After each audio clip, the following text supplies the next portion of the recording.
Hi, my name is Scott. I'm from Fort Worth, Texas, and I am 31 years old. I'm currently living in Brisbane, Australia, and I was I've been traveling for 3 years. Since I left America. I grew up. I was born in Indiana, in the state of Indiana, and then when I was 4 years old, I moved to Arizona with my mom and my twin brother, and I lived with my grandmother. And my grandmother was a senator in Arizona, and I lived with her. We lived with her for a few years. And then when I was 7 years old, my mom and my twin brother and I, we moved to Texas because my sister had lived there with her husband. And then my mom decided that we would have a better life with my sister, and she let my sister raise me and my brother. So my sister and her husband took over guardianship of me and my twin brother, and they raised us since we were seven years old. And they were like the most amazing people. They're 20 years older than me and my brother, so they were 20 when we were born, 28 when they got guardianship of me and my twin brother, and they raised us just like their own children. And I went to school and high school and graduated, and then when I was 17 years old, I joined the Army. The Trade Center, the World Trade Center, was attacked in 2001, and I graduated high school in 2005. And so I was very proud. Being from Texas, we're very, very proud of our country, and we want to serve our country. And so I joined the Army to serve my country. And my parents were never more proud of me than when I was in the military. So I went through training, and then after about 10 months of training, I went through basic training and airborne school and jumped out of airplanes. And then I went to Ranger school so that I was training to be an airborne ranger. And in Ranger school, I was drinking alcohol, and in America, you have to be 21 years old to drink alcohol. So because I was underage, I was only 18 at that time, and I got in trouble, and they kicked me out of Ranger school. So it's kind of ironic that we're old enough to serve our country and to fight in war, but it's illegal for us to drink alcohol, which is a little crazy considering it's known as the land of the free. Anyways, and we're fighting for freedom. We were told we're fighting for freedom, but we weren't allowed to drink alcohol unless you're 21. So I went to my unit in Colorado, and I got to my unit, and they said, okay, your unit is going to Iraq for 1 year, and you're leaving in a few weeks. And so I got all my gear ready, and I went with my unit to Iraq. And this was in 2005 to 2006 that I served 1 year in Iraq. And I was in the mechanized infantry, and we had like big tank vehicles, and we drove around, and we were told we're supposed to win the hearts and minds of the Iraqi people, and we were training the military there to take care of their own country, and we're training the police to take care of their own country. And I saw people get killed there. I actually never even shot at someone. The amount of times that the movies or the TV shows make it seem like we're fighting, maybe there is a lot more action for some other people during certain situations, but in all honesty, I felt like it's less than 10% of the time that we're there that we're actually getting attacked or fighting. The rest of the time we just kind of walk around the villages and we search houses, and we talk to the leadership, and we try to rebuild their schools and their police stations, and we give them money, and that's a lot of what we were doing there, and training their military. So a lot of the time nothing really happens, but 10% of the time stuff that's so crazy happens. And what we don't know about war is like the people, the innocent people that get hurt. Like when you have soldiers that coming down the street, and a bad person shoots at them, and they respond and they return fire and shoot a bunch of other people. Like they shoot at a house. Like our unit would get shot at, and then we return fire and we shoot at a house, and then we go inside and we find kids in there, and you find people that get shot because, and they're innocent people. That's just like the side effect of war, is innocent people get hurt and they did nothing wrong. They're peaceful people. And it's also a very hard situation when your friends get killed. Like one of my very good friends got killed, and I think that we blame ourselves. We try to take the blame for it, and think about ways that it wouldn't have happened, or ways that we could have prevented it from happening. And nothing will bring them back. It's just, war is not sustainable. So anyways, I got back from Iraq after 1 year, and I was 19 years old, and then I married a French woman. And because we were dating, and she got a letter from immigration saying she had to leave the country, and I really love her, and so I wanted her to stay. So we got married very quickly because I didn't want her to have to leave America. And maybe I rushed it a little bit, and I was also younger than her. I was 19 and she was 23.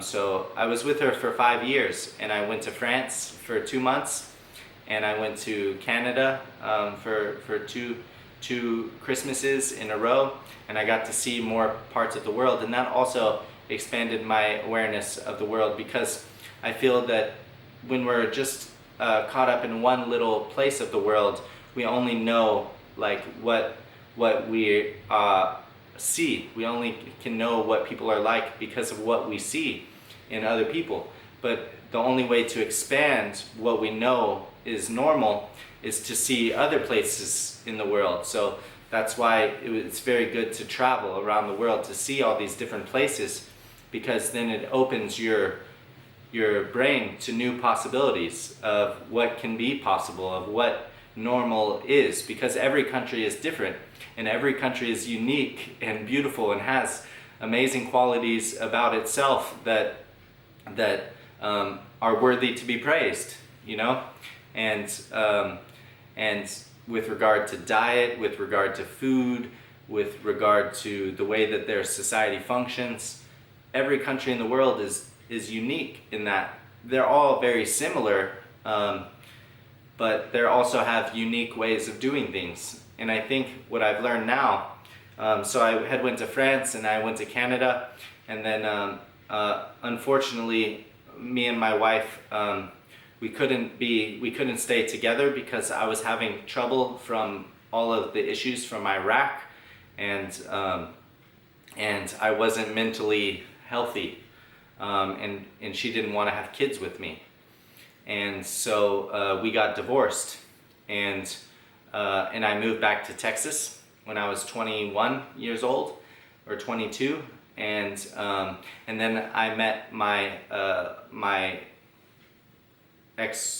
I met another woman, and she was from Bosnia, and I got her pregnant, and we got married, and I was with her for 7 years, and I have a daughter in America, and her name is Olivia, and she is so amazing and smart and beautiful, and she's gonna be such a great person one day. But unfortunately, I spent the first 4.5 years with her, and I wanted to leave America. I really wanted to leave America.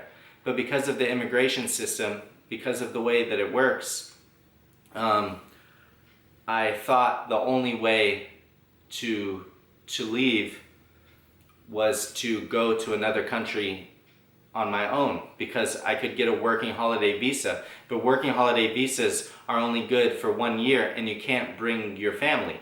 So I had to leave America, and I tried to get my ex to bring my daughter. I left to New Zealand, and in New Zealand I met all of these other people that were so amazing and showed me a different way of looking at the world as well. Unfortunately, my ex found another guy, and we divorced, and she's with him now. So I was in New Zealand, and I was working on a farm and as a beekeeper, and in a lavender farm, and I also traveled all around New Zealand to see the nature and to do many hikes, and I lived in a van to save money, and had solar panels, and just got to experience a working holiday in New Zealand. And I met a girl there, and she was from Denmark. So then I went to Denmark with her, and I went to Denmark with her for 3 months, and then I went back to New Zealand, and I went back to Denmark with her again for 3 months, and she got pregnant. And I was only able to stay in Denmark for 3 months because of immigration rules. And because I really want to live in New Zealand, this is the overwhelming feeling that I have inside my stomach, that I cannot let go of it. I really, really want to live in New Zealand and to start a farm there, to start a community there.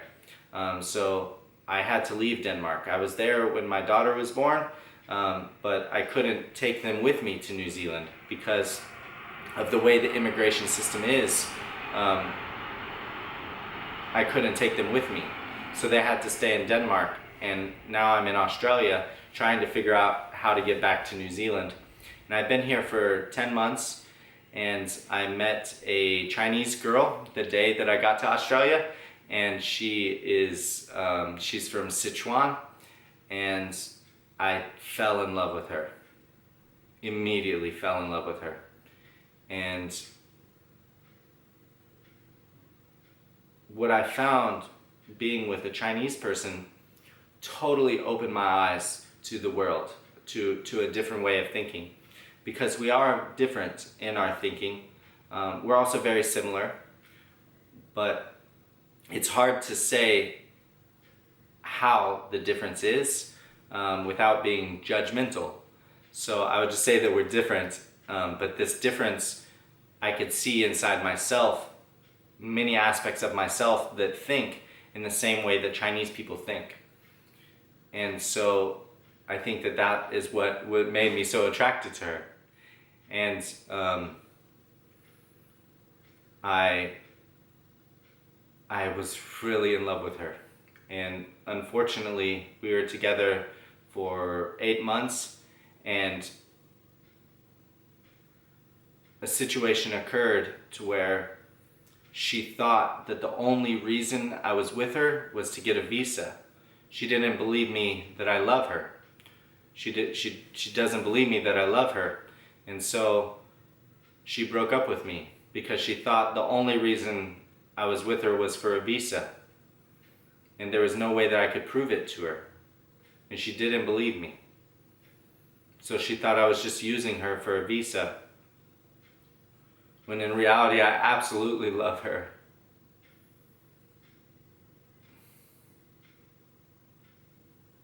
So now I have 2 months left in Australia, and I kind of don't know what I'm gonna do. I have a job. I install solar panels, and it's a very hard job. And my boss has had to let quite a few people go. They can only work the job for a period of time, but he had to let them go because the job is so hard that some people cannot do it, and they can't do it efficiently, and they take too much time. So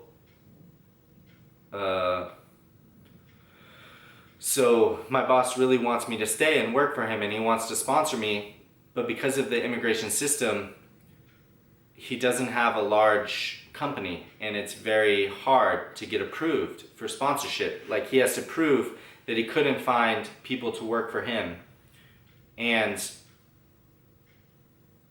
the way that the system is, it's just so complicated that they make it very, very hard. It's not even about the cost of money. It does cost a lot of money, but to get it approved is very hard because they want to make sure that I'm not taking an Australian's job. But the truth is I am taking an Australian's job. If I wasn't here and I wasn't as good as I was, then there would be an Australian working in this job, for sure. But they're not as good as I am. They're not as fast as me. They're not as honest with regard to the work ethic. And he would be employing them because he will still make money. He would still, he wouldn't make as much. I make him a lot more money. So that's why he really wants to sponsor me. But Australia, countries don't want to offer a job to someone, a foreigner, if it's gonna hurt their own people. And this is the way the immigration system